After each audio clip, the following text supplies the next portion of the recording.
কারাগারের ভেতরে পড়েছিল জ্যোৎস্না।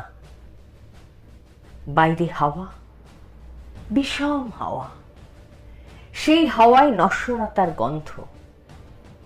তবু ফাঁসির আগে দীনেশ গুপ্ত চিঠি লিখেছিল তার বৌদিকে, আমি অমর, আমাকে মারিবার সাধ্য কাহারও নাই।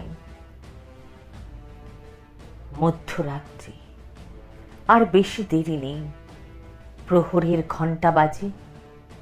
শান্তিও ক্লান্ত হয়। শিয়রের কাছে সে মৃত্যু বিমর্ষ বোধ করে। কন্ডেম সেলে বসে প্রদ্যুৎ ভট্টাচার্য লিখছে, মা, তোমার প্রদ্যুৎ কি কখনো মরতে পারে? আজ যার দিকে চেয়ে দেখো, লক্ষ প্রদ্যুৎ তোমার দিকে চেয়ে হাসছে। আমি বেঁচেই রইলাম মা, অক্ষয়।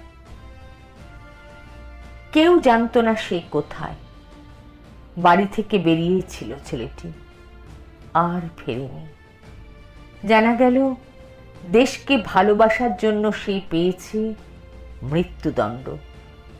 শেষ মুহূর্তের আগে পোস্টকার্ডে ভবানী ভট্টাচার্য অতি দ্রুত লিখেছিল ছোট ভাইকে,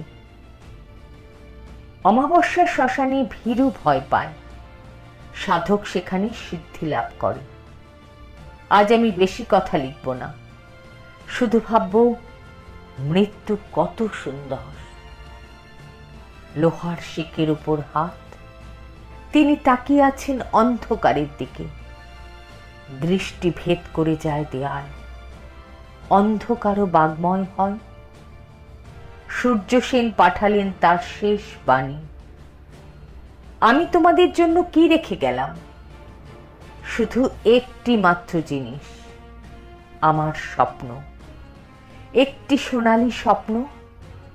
এক শুভ মুহূর্তে আমি প্রথম এই স্বপ্ন দেখেছিলাম। সেই সব স্বপ্ন এখনো বাতাসে উড়ে বেড়ায়, শোনা যায় নিঃশ্বাসের শব্দ। আর সব মরে, স্বপ্ন মরে না। অমরত্বের অন্য নাম হয়।